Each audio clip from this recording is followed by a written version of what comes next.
अलका स्मृति दिवस पर नारी शक्ति संस्था द्वारा रेनबो संस्था के दिव्यांग बच्चों को बांटे गए खिलौने, फ्रूटी, फल और चिप्स।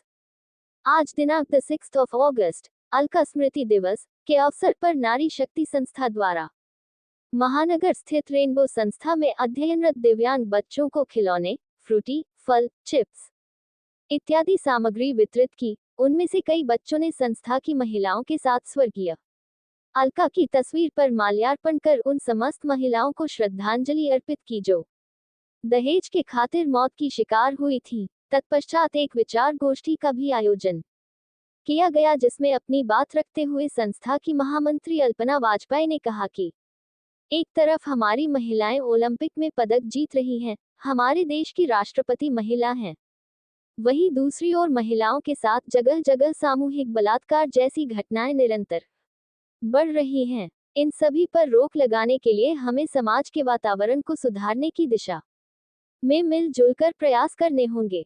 संस्था के कोषाध्यक्ष डॉक्टर नीरज जैन ने ओलंपिक खेलों में पदक जीतने वाली महिलाओं का गुणगान किया और कहा कि देश की महिलाएं स्वस्थ, शिक्षित और अपने अधिकारों को जब तक पूरी तरह से नहीं जानेंगी, तब तक उनकी स्थिति में सुधार नहीं हो पाएगा। संस्था की अध्यक्ष रविंद्र कौर पाहवा ने कहा कि देश में कोई भी बच्चा मानसिक, शारीरिक रूप से कमजोर न हो, इसके लिए स्वास्थ्य की दिशा में बहुत कदम उठाने की जरूरत है। इस तरह की संस्थाओं की मदद करने की जरूरत है जो ऐसे बच्चों और महिलाओं के लिए काम कर रही हैं। आज के कार्यक्रम में मुख्य रूप से श्रीमती रमन अरोड़ा, अपर्णा जैन, अनुष्का जैन, रेहाना हुडा, नेहा यादव, डॉक्टर शैली अस्थाना, सुषमा अस्थाना, मधु सिंह, प्रतीक्षा यादव, सौम्या त्रिपाठी, एडवोकेट अजय कुमार सिंह, डॉक्टर नीरज जैन सहित तमाम लोगों ने भाग लिया और दहेज जैसी कुप्रथा को जड़ से मिटाने के लिए संकल्प लिया। नारी शक्ति संस्था 1988 से लगातार महिला अधिकारों की जागरूकता के लिए काम करती चली आ रही है। मेरा नाम स्वाति शर्मा है। मैं फाउंडर डायरेक्टर हूँ rainbow society for differently abled की, और ये जो कि एक अलग दुनिया है और मैं इस फील्ड में 96 से काम कर रही हूँ, जो कि मैं भी एक पेरेंट हूँ और इस बात का मुझे गर्व है कि ईश्वर ने मुझे चुना अंतरिक्ष जैसे बच्चे की माँ बनाने के लिए। और उसका जन्म 1988 में हुआ था। वो मल्टीपली चैलेंज बच्चा था, या यूँ कहें कि बहुत सारी ऐसी उसमें जो भी उसके कॉम्बिनेशन था वो बहुत रेयरेस्ट था, और उसको हार्ट की सीवियर डिजीज थी, क्लेफ्ट पैलेट था, डिसलोकेशन ऑफ हिप जॉइंट था, एक पैर छोटा बड़ा था, उसको स्पाइन की प्रॉब्लम थी। लेकिन इसके बाद भी वो हम सबका के लिए स्टार्ट था और हमेशा रहेगा।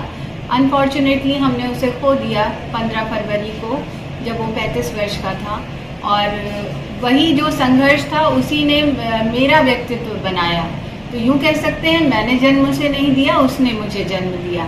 96 से इस काम में, इस फील्ड में काम करते हुए मैंने महसूस किया कि इन बच्चों की जो दुनिया है वो कितनी अद्भुत है और कितनी पॉजिटिविटी से भरी हुई है। Rainbow society is my dream project, और एक जनहित जागरण और स्टार्टअप के लिए एक आइडिया मांगा गया, तो मैंने अपना ये आइडिया पिच कर दिया कि all therapies under one roof का आइडिया, यानी कि पेरेंट्स को 10 जगह नहीं जाना पड़े।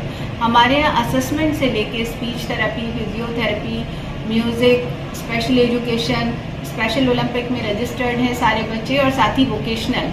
अभी हाल ही में हमारे 6 बच्चों का जो है सिलेक्शन मिट्टी कैफे में हुआ है, और ये टर्मिनल 3 पे खुला है, एयरपोर्ट पे, लखनऊ एयरपोर्ट पे। बच्चे वहाँ जॉब कर रहे हैं और बहुत ही डिग्निटी के साथ और बहुत डेडिकेशन के साथ अपना काम कर रहे हैं। और इसके साथ ही हमारा कोलैबोरेशन बैंगलोर से भी है, क्राफ्टिजन फाउंडेशन से, और हमारे बच्चे ग्रीन स्किलिंग प्रोग्राम में काम कर रहे हैं, जो कि एक्सेंचर का है।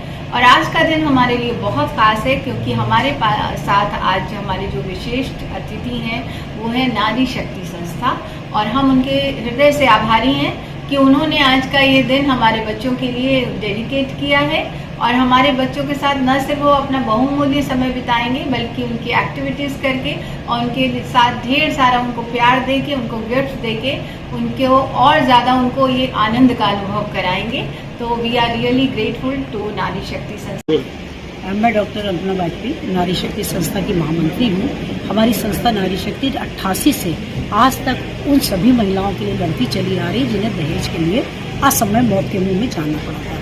महिला अधिकारों पे हमारी संस्था काम करती है। तमाम रेप के केस आजकल बढ़ते चले जा रहे हैं, तमाम फैमिलीज टूट रही हैं। इन सारी महिलाओं के मुद्दों को लेकर हमारी संस्था कंटिन्यूअसली आज तक काम कर रही है। लेकिन हमने देखा समाज में महिलाओं की समस्याओं के साथ साथ कुछ समस्याएं इतनी ज़्यादा हैं कि जिनके ऊपर भी हमें आगे बढ़ने की ज़रूरत है और ऐसे लोगों के साथ जुड़ने की ज़रूरत है। जैसे जब हम लोग रेनबो में आए, जो लोग डिसेबल्ड बच्चों की संस्था है, जो स्पेशल बच्चे हैं, मैंने देखा कि किस तरह से यहाँ टीचर्स उनको मॉडिफाई करने का काम कर रहे हैं, उन्हें आगे बढ़ाने का काम कर रहे हैं, उन्हें पढ़ाने लिखाने का काम कर रहे हैं। तो हमें बहुत अच्छा लगा और हमने आकर आज सोचा कि अलका जी आज भले हमारे बीच में नहीं, वो दहेज का शिकार होकर इस दुनिया को छोड़कर चली गई, लेकिन उसी तरह की किसी और समस्या से जो बच्चे यहाँ पे आज हम उनके बीच में बैठे, उनकी आवाज़ को सुने और उनकी आवाज़ को हम अपने से जोड़ने का काम किए। तो आज हम लोग सिर्फ अपनी उनकी आत्मा की शांति के लिए और इस संस्था को आगे बढ़ाने के लिए, कुछ और समस्याओं से जुड़ने के लिए यहाँ पे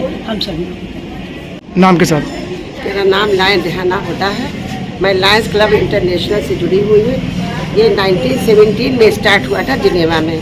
आज इसको 107 ईयर पूरा हो गया है और हम लोग पूरे वर्ल्ड में अंडर प्रिविलेज लोगों के साथ जो है उनके सहायता के लिए खड़े रहते हैं। आज 8 ग्लोबल कॉज हमारा है, जो इस पर जैसे इन्वायरमेंट है, डायबिटीज़ है, वुमेन एम्पावरमेंट है, चाइल्ड कैंसर है, हंगर है, मतलब 8 इन्वायरमेंट पे काम करते आई है, जो भी है सेव इन्वायरमेंट है, सब उस पर काम करते हैं। आज यूथ है, डिसास्टर है, सबके ऊपर काम करते हैं और हम ढूंढा करते हैं कौन सा। हर महीने हम लोग को ये है कि 8 कॉज पे हम लोग काम करें और इसी से जुड़े हुए हैं। हम इन्वायरमेंट की डायरेक्ट डीसी मतलब डिस्ट्रिक्ट चेयरपर्सन हूँ।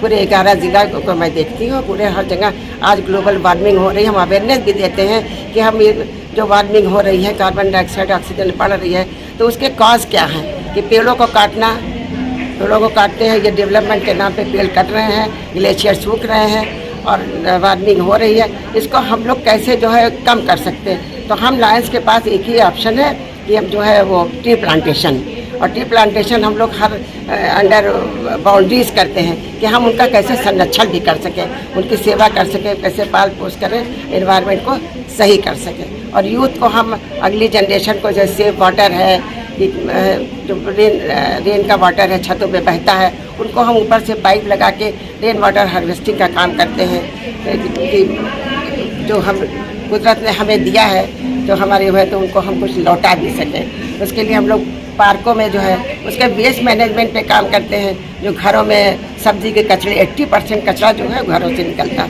फिर पार्क में जो कचरे निकलते हैं उनको कैसे हम कंपोस्ट बिन बना के और वो सूखी खाद और गीली खाद बना के लोगों को प्योर जो है मैन्योर देते हैं। ये फूलों से भी जो फूल बचते हैं उनका भी हम मैन्योर बनाते हैं, एनवायरनमेंट को सुखी संतुष्ट करते हैं। Thank you.